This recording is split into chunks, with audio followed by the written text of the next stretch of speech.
Welcome to The Revealer. Subscribe and press the bell icon for updates.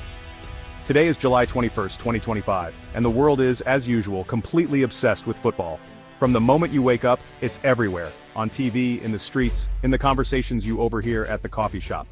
The energy is electric, and it feels like the entire planet is holding its breath for the next big match. You can't escape it. News channels, tabloids, and pundits all fixate on the game. Every headline screams about transfers, tactics, and controversies. Even people who claim not to care somehow know the score. It's a global phenomenon, a multi-billion-dollar industry, and a source of both ecstatic joy and soul-crushing despair. For some, it's a weekly ritual. For others, it's a lifelong passion passed down through generations. The highs and lows unite strangers and divide families, all for the love of the game. But how did this simple game become the planet's dominant obsession? How did a ball and a pair of goals come to command such devotion, such drama, and such spectacle? This isn't just about sports. It's about war, money, politics, and the ridiculous human need to cheer for laundry. Football has shaped cultures, toppled governments, and even paused wars. Its influence stretches far beyond the pitch. We're going on a journey from a feathered ball in ancient China to the diamond-encrusted boots of today's megastars. Along the way, we'll see how football evolved, adapted, and conquered every corner of the globe. So grab a lukewarm pint and a questionable meat pie. This is the entire absurd history of football. Whether you're a die-hard supporter or just here for the snacks, there's something in this story for everyone. To understand why your Uncle Dave risks frostbite on a Tuesday night in Stoke, we need to rewind. The roots of this obsession go deeper than you might think, not just to the 90s or black and white TV, but over 2,000 years, to the Han Dynasty in China. That's right, football's story begins long before the Premier League or World Cup, because that's where our story begins. With a game that looked a bit like football, but with more feathers and, presumably, less arguing with the referee. Let's kick off at the very beginning where the world's favorite sport first took shape. Let's travel back to the 2nd century BC, deep in ancient China. Here, a game called kuju, literally kickball, was played. Players would skillfully aim a feather-stuffed leather ball into a net, showing off their agility and control. Kuju wasn't just a pastime, it was highly organized, requiring real skill, and even served as a training tool for soldiers, sharpening their reflexes and teamwork. As trade routes expanded across continents, ball games spread too. The Greeks had their own version called episkairos, a fast-paced, competitive game that brought communities together. The Romans took it further with harpastum, a rough, often violent contest that was as much about brute strength as it was about skill. It was chaotic, loud, and wildly popular. When the game finally reached Britain, it transformed into something even wilder: mob football. Entire villages would take part, with hundreds of players on each side and almost no rules to speak of. The only real objective? Get the ball to the goal, by any means necessary. Kicking, shoving, wrestling, and even tackling were all fair game. The chaos was so intense that kings and rulers tried to ban it, calling it a public nuisance that disrupted daily life and threatened public order. Imagine trying to explain: the pitch was the entire town, teams could have 500 players each, and the ball was nothing more than a pig's bladder. It was less a sport and more a socially sanctioned brawl, a wild release of energy and rivalry between neighboring villages. Yet, out of this chaos, something remarkable began to take shape. This unruly mess was the crucible in which modern football was forged. The journey from lawless punch-up to a structured game with two halves, a referee, and even a halftime orange would take centuries of evolution and debate. But the seeds of the world's most popular sport were sown in these wild, muddy, and unruly contests, where community spirit and fierce competition collided. Football's roots are muddy, violent, and deeply communal, a game born from chaos, but destined for greatness. And soon, this wild game was about to get something it never had before: a rulebook, and a new era was about to begin. 19th century Britain, Industrial Revolution, city life, and the first taste of leisure. The air was thick with coal smoke, and the streets bustled with workers, inventors, and dreamers. Amidst the clatter of factories and the hum of progress, people began to crave new ways to spend their precious free time. Football was played everywhere, on cobbled streets, grassy commons, and muddy schoolyards. But every school, every town, and even every street corner had its own set of rules, making each match a unique adventure. Some allowed carrying the ball, some didn't. Some allowed hacking, others didn't.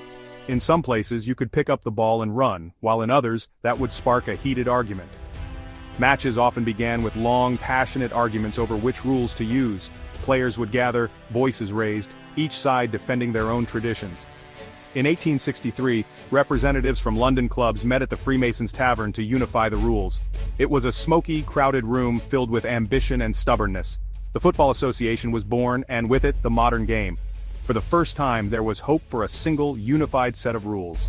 The big debate, carrying the ball and hacking, should football be a game of skill or a test of toughness and endurance? Blackheath wanted them, the rest didn't. The club stood firm, refusing to give up the rough-and-tumble style they loved. Blackheath left in protest. Rugby was born.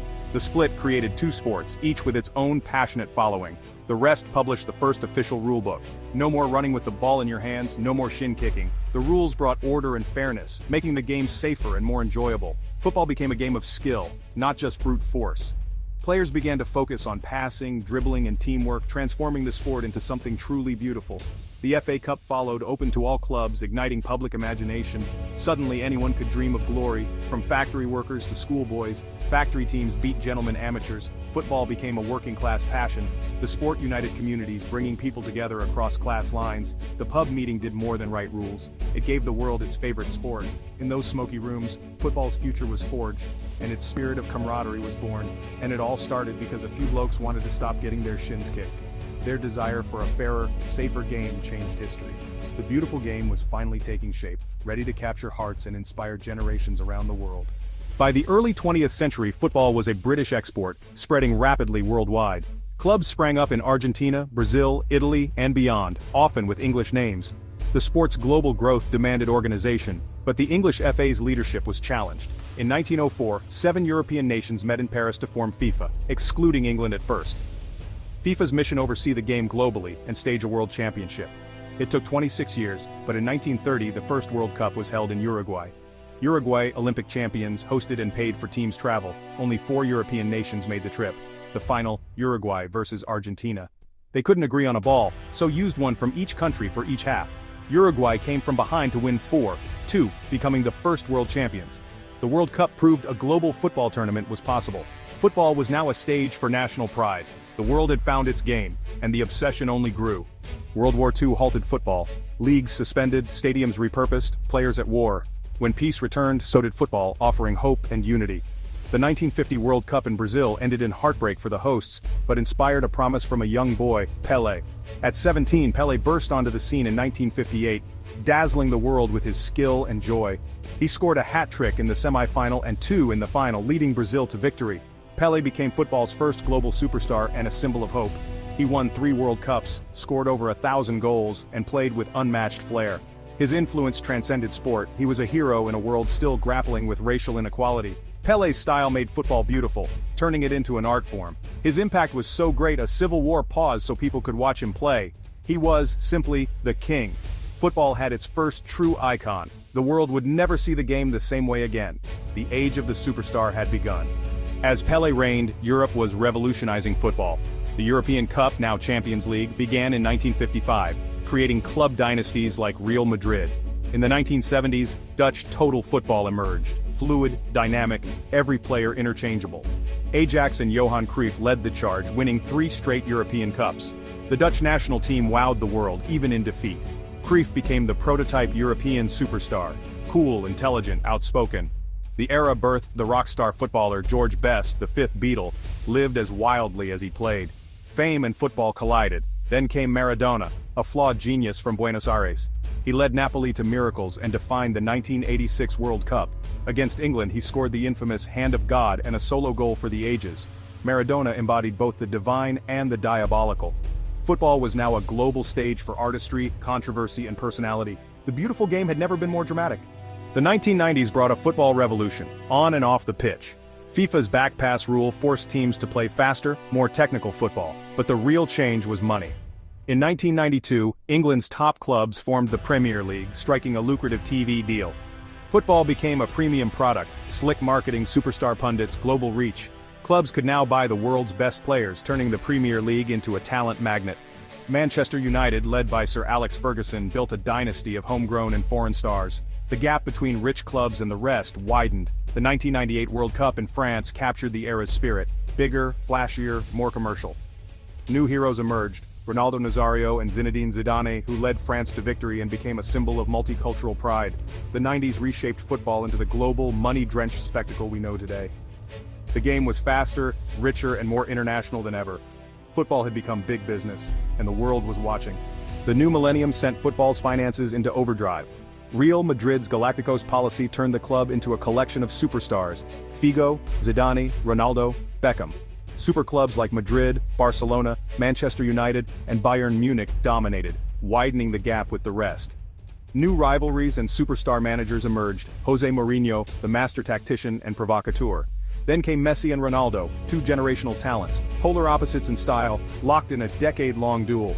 Messi, the humble magician; Ronaldo, the relentless athlete. Their rivalry, especially in El Clasico, shattered records and captivated millions. The Ballon d'Or became a two-man race. They scored at unprecedented rates, redefining greatness. Both became global brands, scrutinized by millions. Their duel defined 21st century football, a golden age of individual genius. The sport had never seen anything like it, and the world couldn't look away. As the Messi-Ronaldo era waned, football's landscape kept shifting. State-backed clubs like Manchester City and PSG built super teams, challenging the old order. Yet miracles still happened. In 2016, Leicester City won the Premier League at 5-0-0-0-1 odds. On the international stage, Spain's tiki-taka style dominated, winning Euro 2008, 2012 and the 2010 World Cup. Tactics evolved, players became faster and stronger, and the search for new superstars began.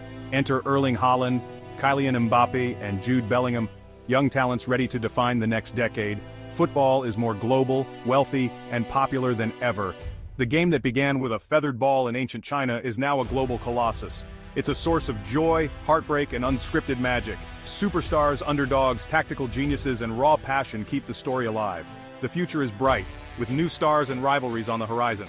The ball keeps rolling, the world keeps watching, and somewhere, a pundit is still stating the obvious: some things never change.